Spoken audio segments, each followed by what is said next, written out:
बिस्मिल्लाहिर्रहमानिर्रहीम। बाब केमिस्ट्री के प्लेटफॉर्म से मैं हूं आसिफ इकबाल गुट्टा। हम एटम्स के बारे में बेसिक्स ऑफ एटम पढ़ रहे हैं, जो कि हमें बुक के पढ़ने में हेल्पफुल होंगी। वही स्टोरी आज उसके बारे में थर्ड प्रीवियस हमने सब एटॉमिक पार्टिकल्स होते कहाँ हैं? न्यूक्लियस के अंदर प्रोटॉन्स और न्यूट्रॉन होते हैं। इलेक्ट्रॉन जो है वो न्यूक्लियस के गिर्द शेल्स में होते हैं। उसी से नेक्स्ट हम कंटिन्यू करेंगे। आज की पहली बात वो है एटॉमिक नंबर।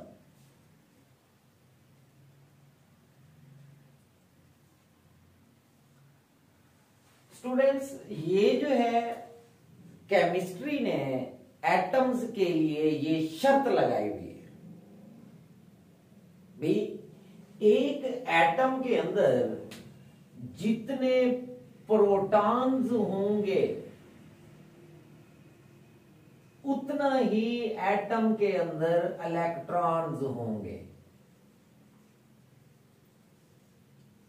अब ये हमें पता है, प्रोटॉन पे होता है पॉजिटिव चार्ज और प्रोटॉन होते हैं न्यूक्लियस में। इलेक्ट्रॉन पे होता है नेगेटिव चार्ज, इलेक्ट्रॉन्स होते हैं शेल्स में।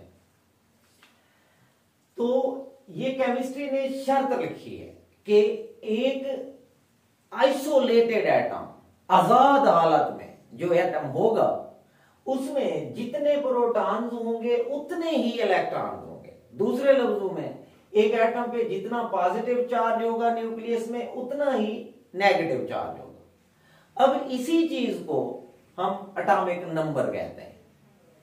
एटॉमिक नंबर्स की दो डेफिनेशंस हैं। The number of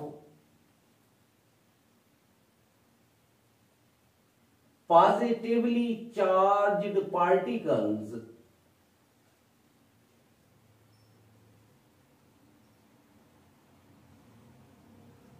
that are protons। तो इसको आप सिंपली नंबर ऑफ प्रोटॉन्स भी कह सकते हैं।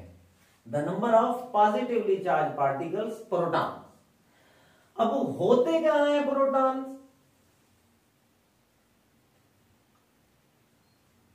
present in the nucleus of an atom।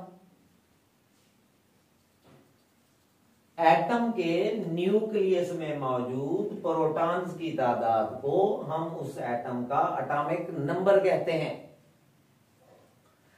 अब ये हमें पता है कि प्रोटॉन्स और इलेक्ट्रॉन्स एटम में बराबर होते हैं। हम प्रोटॉन की तादाद को तो एटॉमिक नंबर कह रहे हैं। इसी तरह एटॉमिक नंबर की जो सेकंड डेफिनेशन बनेगी वो the number of negatively charge particles.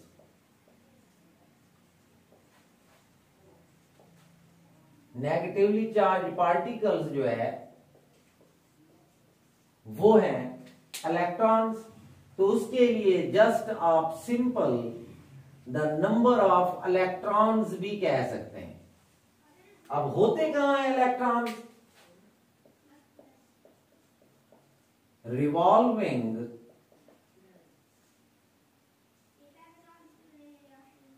Around the nucleus of an atom. के एटम के न्यूक्लियस के गिर्द जितने इलेक्ट्रॉन्स हैं, इलेक्ट्रॉन्स की तादाद को भी हम उस एटम का एटॉमिक नंबर कह सकते हैं। और प्रोटॉन्स हैं जितने न्यूक्लियस के अंदर, प्रोटॉन्स की तादाद को भी हम एटम का एटॉमिक नंबर कह सकते हैं। तो एटॉमिक नंबर्स की दोनों है। क्यों? क्योंकि प्रोटॉन्स और इलेक्ट्रॉन्स हमेशा, ये केमिस्ट्री ने हद दी है, शर्त लगाई है कि आइसोलेटेड एटम के अंदर, आजाद हालत में एटम के अंदर जितने प्रोटॉन होंगे उतने ही इलेक्ट्रॉन होंगे, चाहे हम प्रोटॉन्स की तादाद कह दें जो कि न्यूक्लियस में होते हैं, चाहे हम इलेक्ट्रॉन्स की तादाद कह दें जो कि न्यूक्लियस के गिर्द गर्दिश कर रहे होते हैं, रिवॉल्व कर रहे होते हैं ऑर्बिट्स में, एटॉमिक नंबर कहलाते हैं। अब एटॉमिक नंबर के बारे में दो बातें हैं। Atomic number is denoted by capital Z। Atomic number को केमिस्ट्री में हम कैपिटल Z, बड़े Z से जाहिर करते हैं। और दूसरा, atomic number is written on the lower left side of the symbol of an element, के एलिमेंट की सिंबल के निचले बाएं कोने पर लिखते हैं। अब इसकी एग्जांपल्स जो है देखें, फिलहाल हम एक दो एग्जांपल्स लिखेंगे, जब हम पीरियोडिक टेबल पे पहुंचेंगे तो इंशाल्लाह पूरे 118 एलिमेंट्स के हमें एटॉमिक नंबर्स भी आ जाएंगे और जोन सी मर्जी एग्जांपल लिखें। फिलहाल यहां पे अब हाइड्रोजन सिंपलेस्ट एलिमेंट कहलाता है केमिस्ट्री में, वाहिद एलिमेंट है जिसका एटॉमिक नंबर 1 है। अगर हम हाइड्रोजन H हाइड्रोजन की सिंबल है, हाइड्रोजन के लेफ्ट कॉर्नर पे अगर हम 1 लिख दें लोअर लेफ्ट साइड पे, तो ये पढ़ा जाएगा केमिस्ट्री में भी हाइड्रोजन का एटॉमिक नंबर 1 है, क्योंकि ये सिंबल के लोअर लेफ्ट साइड पे लिखा हुआ है। या अगर हम इसी को यूं करके लिख दें Hz इज इक्वल टू 1, क्योंकि एटॉमिक नंबर को Z से जाहिर करते हैं, तो इसको भी हम यूं ही पढ़ेंगे, हाइड्रोजन का एटॉमिक नंबर 1 है।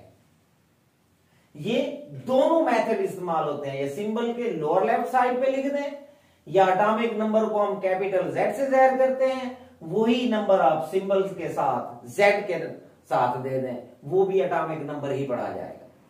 इसी तरह सेकंड एग्जांपल है एटॉमिक नंबर He, सिंबल है हीलियम की, और हीलियम का एटॉमिक नंबर है 2।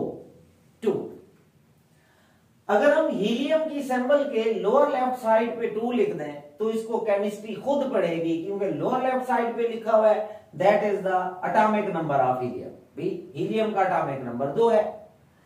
या अगर हम इसी को यूं लिख दें Hez is equal to 2, helium का एटॉमिक नंबर 2 है। They are the method for representation of atomic number. इस तरह एटॉमिक नंबर को लिखा और जाहिर किया जाता है। अब इसका मतलब क्या है? भी हाइड्रोजन का एटॉमिक नंबर है 1, मतलब हाइड्रोजन के अंदर प्रोटॉन भी 1 है न्यूक्लियस में और इलेक्ट्रॉन भी 1 है। न्यूट्रॉन न्यूक्लियस में होते हैं, उसकी बात नहीं हो रही, हम एटॉमिक नंबर को डिस्कस कर रहे हैं। ये होता है प्रोटॉन और इलेक्ट्रॉन की तादाद। इसी तरह अगर हम हीलियम के बारे में बात करें तो हीलियम का एटॉमिक नंबर है 2। अगर हम इसकी स्ट्रक्चर बनाएं तो हीलियम के न्यूक्लियस में प्रोटॉन भी 2 होंगे और इसके पहले ही शेल में 2 इलेक्ट्रॉन होंगे। तो फिलहाल हम इन्हीं 2 एग्जांपल्स के साथ ही डेफिनेशन को मुकम्मल करते हैं। जब हम पीरियोडिक टेबल पे लेक्चर्स लेंगे और पीरियोडिक टेबल के ऊपर इंशाल्लाह आपको सिखाएंगे कि एटॉमिक नंबर किस तरह ड्रा करते हैं, तो वो जोन सी मर्जी आप एग्जांपल एटॉमिक नंबर में दे सकते हैं। फिलहाल यही फर्स्ट 2 एलिमेंट, हाइड्रोजन जिसका एटॉमिक नंबर 1 है, हीलियम जिसका एटॉमिक नंबर 2 है। तो दैट इज एटॉमिक नंबर। और इसी के साथ साथ दूसरी बात आती है वो है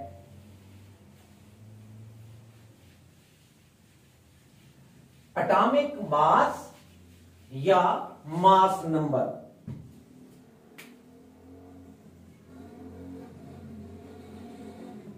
एटॉमिक मास या mass number.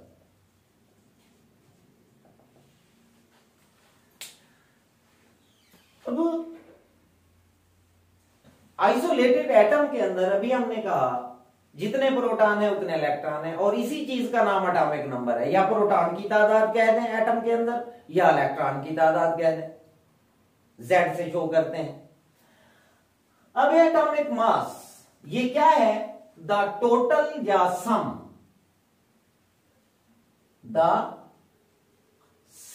Of, total of भी लिख सकते हैं क्या,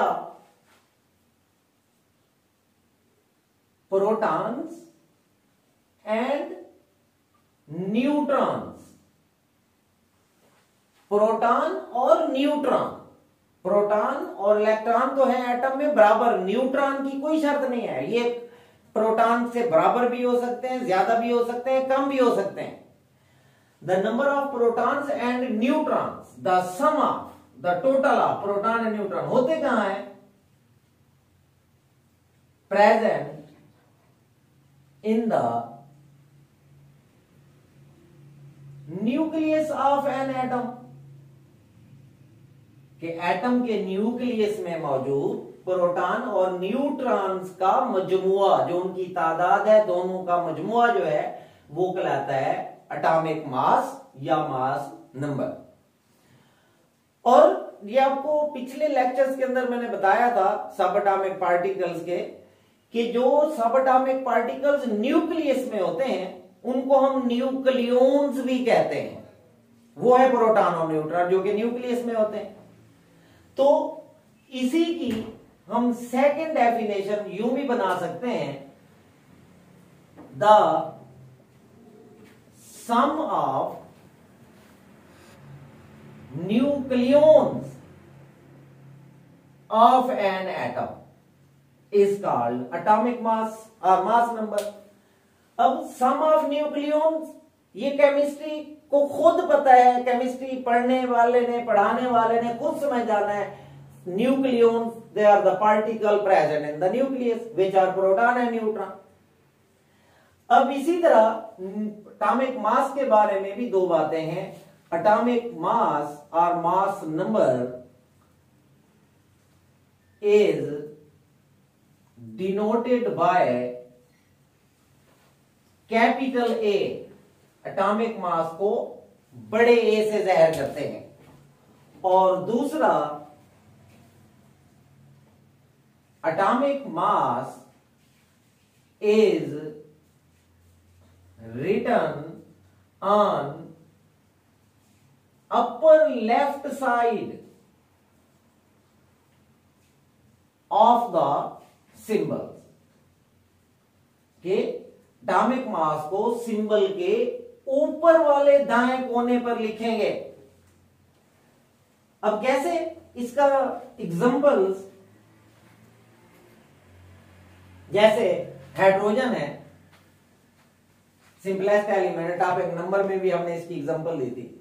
अगर हम हाइड्रोजन के ऊपर वाले लेफ्ट कॉर्नर पे 1 लिख दें तो इसका मतलब है हाइड्रोजन का एटॉमिक मास 1 है, क्योंकि ये ऊपर लेफ्ट कॉर्नर पे लिखा हुआ डिजिट है। या अगर हम इसको H A is equal to 1 यूं कह दें तो इसको पढ़ा जाएगा हाइड्रोजन का एटॉमिक मास 1 है, क्योंकि एटॉमिक मास को हम कैपिटल ए से जाहिर करते हैं। तो इसी तरह सेकंड एग्जांपल हमने दी थी हीलियम की। हीलियम का एटॉमिक मास है 4, एटॉमिक मास 4 है।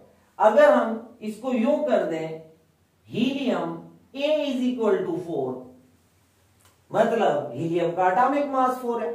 अगर सिंबल के अपर लेफ्ट साइड पे लिखेंगे दैट इज एटॉमिक मास। और यही दो एग्जांपल्स जस्ट फॉर एग्जांपल जब हम पीरियोडिक टेबल पे सीखेंगे एटॉमिक नंबर और एटॉमिक मास, फिर चाहे आप जो मर्जी एग्जांपल आप लिख सकते हैं यहां पे। फिलहाल यहां अब हाइड्रोजन का एटॉमिक मास 1 है, मतलब हाइड्रोजन का एटॉमिक नंबर तो है 1, मतलब हाइड्रोजन में प्रोटॉन 1 है, इलेक्ट्रॉन भी 1 होगा, दैट इज एटॉमिक नंबर। अब एटॉमिक मास है 1, मतलब सम ऑफ प्रोटॉन एंड न्यूट्रॉन, इसमें प्रोटॉन तो 1 है, अब इसमें न्यूट्रॉन कितने प्लस करें कि उसका आंसर जो है वो 1 बन जाए, तो दैट इज इसमें न्यूट्रॉन जो है वो 0 होगा, कोई नहीं होगा। क्यों? अगर इसको सिंपली आप दूसरे लफ्जों में एटॉमिक मास की मैथमेटिकल डेफिनेशन देखना चाहें, P for proton plus N for neutron is equal to capital A। Atomic mass का फाइंड करने का ये फार्मूला है या मैथमेटिकल डेफिनेशन है। और दूसरे लफ्जों में प्रोटॉन की तादाद को हम कहते हैं एटॉमिक नंबर, और एटॉमिक नंबर को हम जाहिर करते हैं कैपिटल Z से। अगर P की जगह अब Z plus N is equal to capital A यूं भी कह सकते हैं। ये एटॉमिक मास फाइंड करने के फार्मूलाज या मैथमेटिकल डेफिनेशन है, क्योंकि हमने कहा हुआ है sum of plus proton and neutron. अब हाइड्रोजन में प्रोटॉन 1 है जो कि उसका एटॉमिक नंबर है, प्रीवियस डेफिनेशन में हमने कहा था हाइड्रोजन का एटॉमिक नंबर 1 है, तो वो है प्रोटॉन और इलेक्ट्रॉन की तादाद। अब उसका मास भी 1 है, तो इसमें प्रोटॉन में न्यूट्रॉन कितने जमा करें कि आंसर 1 बने, लिहाजा इसमें न्यूट्रॉन 0 होगा। इसी तरह हमने एग्जांपल दी हीलियम की, हीलियम का एटॉमिक मास है 4। अब 4 के लिए हीलियम का एटॉमिक नंबर था 2, यानी इसमें प्रोटॉन भी 2 है और इलेक्ट्रॉन भी 2 है। अब एटॉमिक मास है 4, अब 2 में क्या प्लस करें कि इसका आंसर 4 बन जाए, लिहाजा 2 में अगर 2 प्लस किया जाए तो आंसर 4 बनता है। इसका मतलब है कि हीलियम के अंदर न्यूट्रॉन भी 2 हैं और प्रोटॉन भी 2 हैं, क्योंकि 2 + 2 4 होता है। अगर हम इसी इक्वेशन से ही फाइंड करना चाहते हैं, P for proton 1 for hydrogen plus N for neutron 0, 0 + 1 is equal to 1, that is the atomic mass of hydrogen. इसी तरह अगर हम हीलियम के लिए फार्मूला अप्लाई करना चाहें, Z एटॉमिक नंबर है, जो हीलियम का एटॉमिक नंबर 2 है, वो है प्रोटॉन्स की तादाद या इलेक्ट्रॉन की तादाद। अब 4 के लिए 2 में क्या ऐड करें कि आंसर 4 बन जाए, 2, लिहाजा न्यूट्रॉन 2, 2 + 2 इज इक्वल टू 4। तो इस तरह डेफिनेशन एग्जांपल कंप्लीट होती है एटॉमिक मास या मास नंबर की। तो ये वाली एटॉमिक मास और मास नंबर इंपॉर्टेंट टर्म्स हैं एटम्स के लिए। नेक्स्ट हम इंशाल्लाह इसी से आगे चलाएंगे। देखते रहिएगा बाबा केमिस्ट्री।